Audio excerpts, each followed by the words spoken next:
ខ្មែរដំណែដូនតាត្រូវសៀមឬចាលួចតន្ត្រៀនយកប្រើគ្រប់ល្បិចកលបំភ្លៃលោកាវងវែងឯកសារប្រវត្តិសាស្ត្រពុំពេងបរោះខ្មែរបានថែកូនចៅប្រាសាទគង់នៅទុកជាផងតាំងខ្មែរមានផែនទីសម័យបារាំងមានសិទ្ធតតាំងទៅអន្តរជាតិ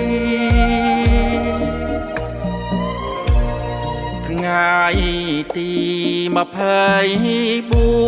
24ខែកក្កដាជាតិខ្មែរខេមរាត្រូវតែចងចាំសៀមបាញ់ប្រហា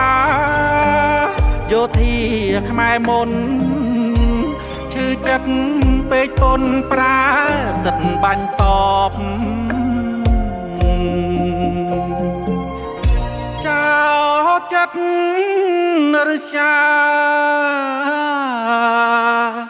មហាប្រមាទបាញ់ទាំងប្រាសាទព្រះវិហារខ្មែររ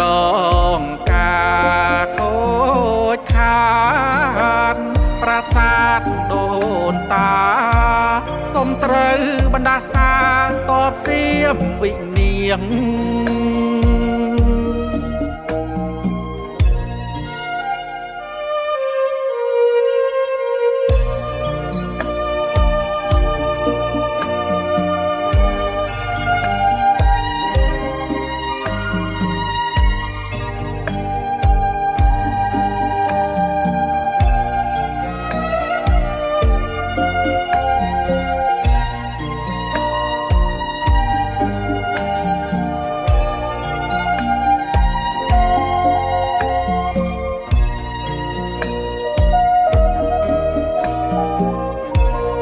ថ្ងៃទី24ខែកក្កដា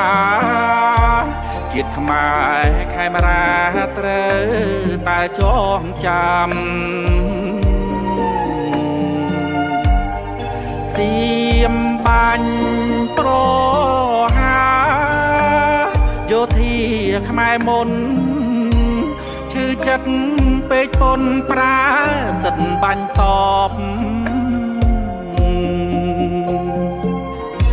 ចោចិត្តរជាមហាប្រមាទបាញ់ទាំងប្រាសាទព្រះវិហារខ្មែររងការខូចខាតប្រាសាទដូនតាសូមត្រូវបណ្ដាសាតបសៀមវិនាង